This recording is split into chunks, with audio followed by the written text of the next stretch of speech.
हमारी पार्टी में भी हम बैठ के बात करेंगे और इस पर क्या फैसला लेंगे, मगर हमारा एक ही है कि आप इतने कम टाइम में एक्सरसाइज कैसे कर पाएंगे। बहुत टाइम कम है। एसआईआर में भाई जो लोग जो अपना एड्रेस चेंज कर लिए उनको क्यों आप पूछ रहे हैं बर्थ सर्टिफिकेट। माइग्रेशन होता है, अब क्या करेंगे वो लोग।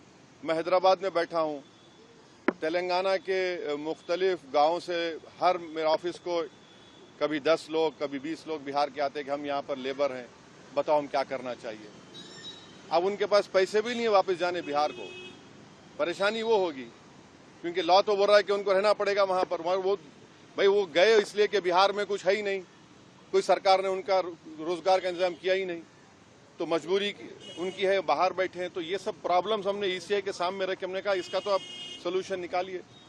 चुनाव आयोग ने क्या भरोसा दिया आपको? काफी आप चुनाव आयोग खुद बोलेगा, मैं क्यों बोलूंगा चुनाव आयोग की तरफ से, क्योंकि वो तो अंदर से आप आश्वस्त नहीं आश्वस्त सवाल नहीं। देखिए हमने ये सब जो बातें आपके सामने रखी हैं, जो पॉइंट्स हमने सामने रखी हैं, उनके सामने जाके बोला हमने कि ये प्रैक्टिकल डिफिकल्टीज हैं, कैसा आप एक महीने के अंदर कैसा करेंगे। तो उन्होंने कहा कि नहीं हम लोग BLOs को रखे हैं, वॉलंटियर्स को रखे हैं।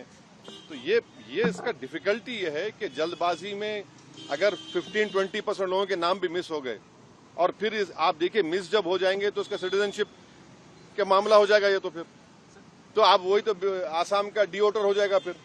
तो ये अप्रीहेंशन है, ये जेन्युइन अप्रीहेंशन है। सर बिहार कानून व्यवस्था को लेकर बांग्लादेशी रोहिंग्याओं को निकालने के लिए एसआईआर है।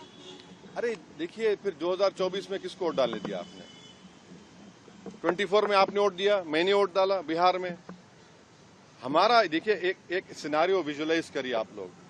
अगर कोई लोकसभा के चुनाव में 20,000 वोट से हार गया कोई, और अभी एसआईआर के बाद उसी के पार्लियामेंट सांसद में 20,000 कम हो गए, तो फिर वो क्या करेगा बेचारा?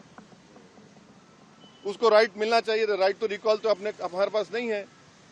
तो इसीलिए हम कह रहे हैं हम एसआईआर के खिलाफ नहीं है, आप टाइम दीजिए ना। विपक्ष कह रहा है